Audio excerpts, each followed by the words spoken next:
Can I be honest with you? If budgeting alone was the sure-found way to build wealth, I'm sure we'd all be wealthy by now. But in a recession, budgeting without building is just managing your decline. And that's the trap most people, including believers, ultimately fall into. So today I want to chat a little bit about moving from surviving during an economic downturn to actually thriving in it. To be clear, budgeting is foundational, but it was never meant to be your ceiling. And unfortunately, most people stop at managing their bills. But the ones who are thriving right now are building something. So let me break down what's missing and what to do next. Hey friends, and welcome back to another installment of Recession Millionaires. I am Dr. Brianna Whiteside, and over here on this playlist, we talk about money.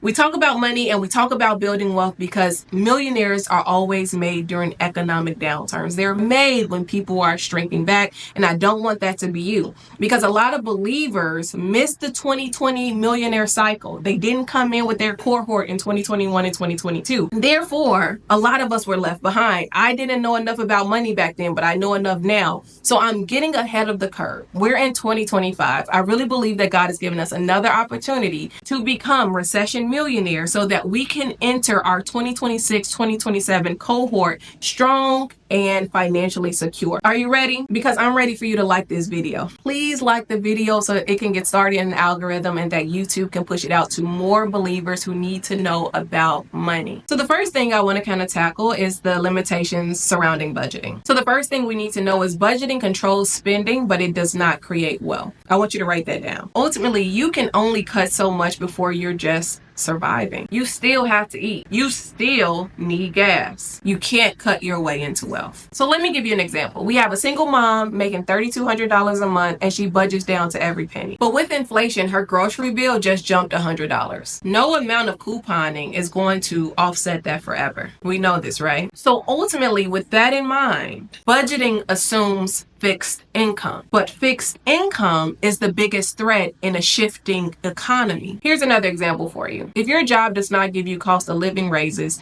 then you're losing out on money in real time because everything around you is getting more expensive. That's no way to live, right? You're at a deficit. You're kind of just out here at the mercy of your employer. And then you'll begin to feel like budgeting feels restrictive. And restriction over a long period of time has the potential to lead to burnout. So I got another example for you. When you are budgeting, your natural thought is restriction. Pull back, pull back, pull back. Unfortunately, people get so tight with money, they miss opportunities to invest in courses, tools, or platforms that can help them grow their income. What am I saying? Sometimes budgeting causes you to miss out on time and chance aligning. The next thing I want to talk about is why builders win in recessions. And the thing that we have to come to terms with is that recession is a transfer of wealth, not a loss of wealth. Essentially, I've said this before, but I think it's worth saying again. Builders see downturns as a way or as a moment of positioning themselves. And this happens while everyone else is panicking. So I have another example for you. In 2008, while people were losing their homes, investors were buying up everything. And they were buying up these properties for pennies. And now today, those same properties are worth 3 to 4 times more than what they paid for. It's all about positioning. Another thing we need to consider is that people who already have systems are still making money and creating wealth while other people are waiting for a raise. For example, you sell a $20 digital product online and you get 100 clients this month. That's $2,000 with no new overhead that has been added to you. What can you do with $2,000 and no overhead? You see why they keep making money? Because they have systems in place, because everybody isn't broke in a recession. And even just the word recession makes people freeze in fear. And I get it. The fear is valid, but one thing you have to continue to remind yourself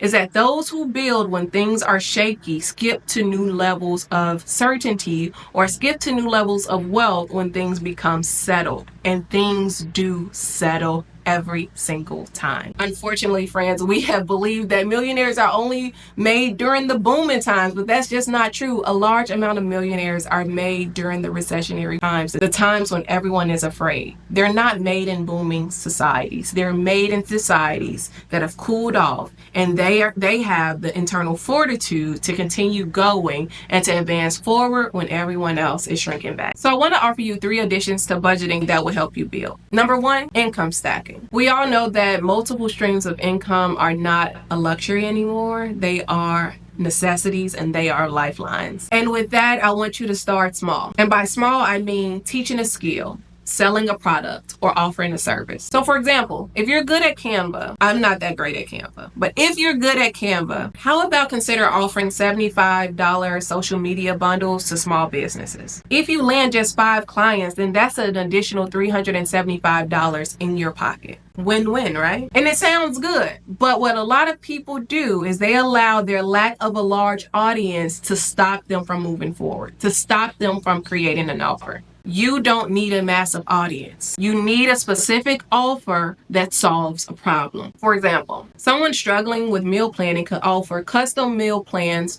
for $40 a week. Essentially, I'm trying to get you to think digital. No shipping, no handling. And of course, then that gets you into my wheelhouse, which are ebooks, evergreen products. And the reason why I love evergreen products or ebooks is because you create them once and you never have to touch them again. They just sell.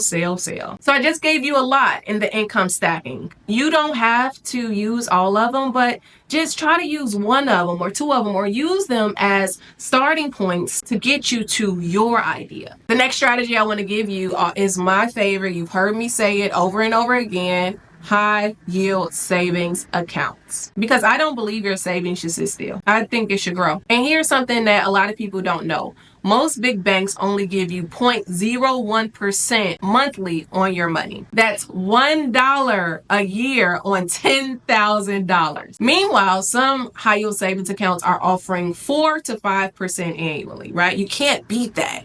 I've always touted that. I have 3. My favorite one is Marcus by Goldman Sachs. I'll put the link in the description. My second one is American Express because I'm an American Express card holder. My third one is with Capital One because I am a Capital One card holder. Like, I partner with people and institutions that I already do business with, and that allows me to build longevity in our relationship, which goes a long way. So with high yield savings accounts in mind, just think about depositing $10,000 at a 5% APY. That then you've just accumulated $500 of passive income. Money you did not work for, but your money worked for you.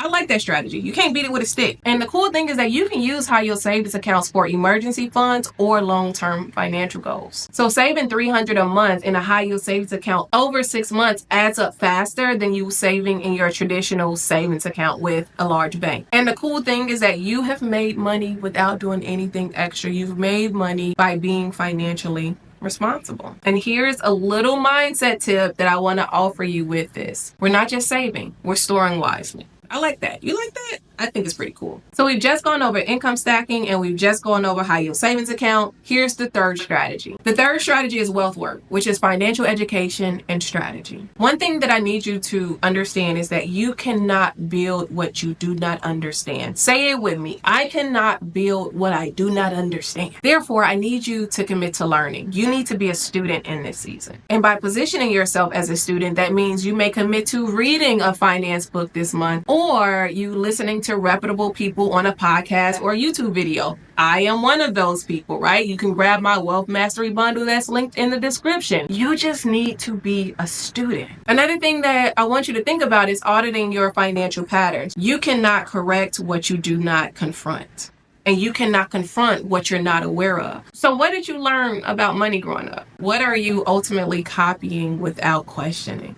Those are things that you want to kind of think about. And I know a lot of us are coming into these financial conversations at different levels. Some people have never been encouraged to save, and some people have been encouraged to save, but they don't know what to do with the money once it's saved. Like, we're coming at this from different angles, and this content is for everyone, but I need you to understand that you need to audit your financial patterns. So I am encouraging you to invest in knowledge before you invest in assets. That's what I did when I was trying decided to get out of that consumer debt and also build wealth. I invested in knowledge. As we wrap this video up, it wouldn't be in my style to not give you some type of faith insight, right? Because we stand on Bible over here. So when we're thinking about the parable of the talents in Matthew 25, one thing that we should remember is that it wasn't the spender that got rebuked. It was the one who played it safe and buried the money. Friends, God is not glorified in your survival. He is glorified in our stewardship, in our wisdom, in our obedience to grow what He has placed in our hand. Ultimately, a budget is just the beginning of stewardship, but multiplication is the evidence of it. So here's your challenge this week. Audit your budget. But this time, I want you to ask yourself this question. Where am I trying to survive instead of build? Number 2, I want you to choose one new income stream or idea to test out this month. And number 3, move your emergency fund from your traditional bank to a high yield savings account so it can begin working for you. Let's stop managing the decline, friends. Let's start building legacy for real. The pending recession isn't the end of your story, and you have to believe that. I think it might be the beginning of your wealth era. So now that you know that budgeting won't build wealth, the question is, what's your next move? If you're tired of cutting back and still feeling behind, I want to help you build forward. In my one-on-one strategy sessions, we'll create a blueprint that is tailored to your current season. Because wealth isn't about restraint, it's about redirection. You can also grab the Wealth Mastery Bundle equipped with 2 ebooks, How I Climbed Out of Consumer Debt in 8 Months and How You Can Too, and How I Saved $20,000 in 1 year and How You Can Too. Both links to work with me are in the description. I'll see you soon, friends. Bye.